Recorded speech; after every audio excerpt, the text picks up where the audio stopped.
Hello class, welcome to online lead school online classes. आज हम हिंदी इस विषय का अध्ययन करेंगे। आज है अपना दूसरा यानी डे 2। तो गैतासिका में हमने पद यानी रहीम के पद का पहला वाला जो अर्थ है उसके बारे में हमने समझा कि प्रभु और ईश्वर के में जो संबंध है एक दूसरे से वह अधूरे है और वह अनेक प्रकार का अर्थ हमने गैतासिका में समझा है। तो आज हम संत रैदास के दूसरे पद के बारे में पढ़ेंगे। मैं पढ़ती हूँ पद, अपने अपने किताबें खोलिए और ध्यान दीजिए। ऐसी लाल तुझ बिनु कौन करे, गरीबी निवाजू गुस या मेरा माते छत्रु धरे। जाकी छोटी जगत कौन लागेता, पर तू ही डरे। नीच हो ऊंच करे, मेरा गोविंद कहूँ न डरे। नामदेव कबीरो तिलोचना, साधना सैतु तरे। कही रविदासु सुनहेरे संत हो, हरि जऊते सभे सरो। तो यहाँ पर दूसरा पद दिया गया है, तो उसका हम भावार्थ पढ़ेंगे। रैदास जी के पद की प्रस्तुत पंक्तियों में कवि ने प्रभु की कृपा एवं महिमा का वर्णन किया गया है कि किस प्रकार वो हम पे उनकी अपार जो कृपा होती है वो हम पर बनाए रखते हैं। उनके अनुसार इस संपूर्ण जगत में प्रभु से बड़ा कृपालु कोई नहीं है।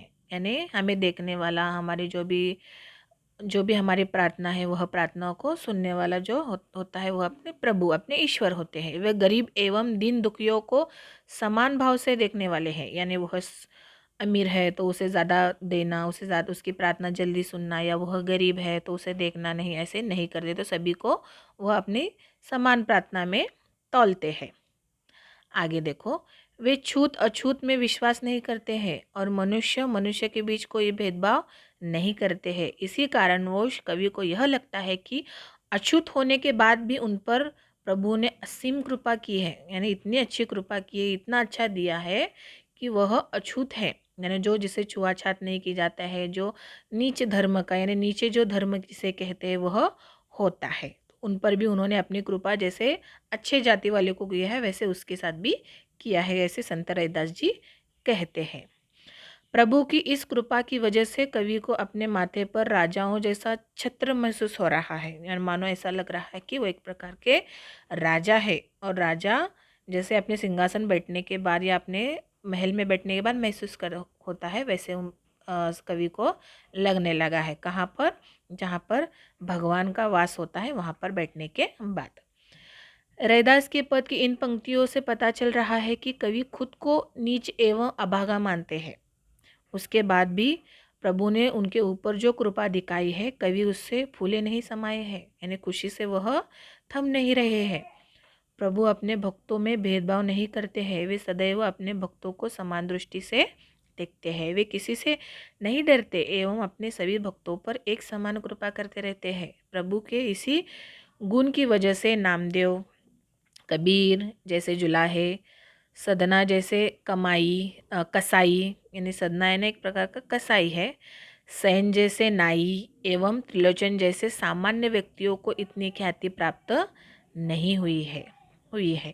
प्रभु की कृपा से उन्होंने इस संसार रूपी सागर को पार कर दिया है। रैदास के पद की अंतिम पंक्तियों में कवि संतों से कहते हैं कि हरि यानी प्रभु की महिमा अपरंपार है।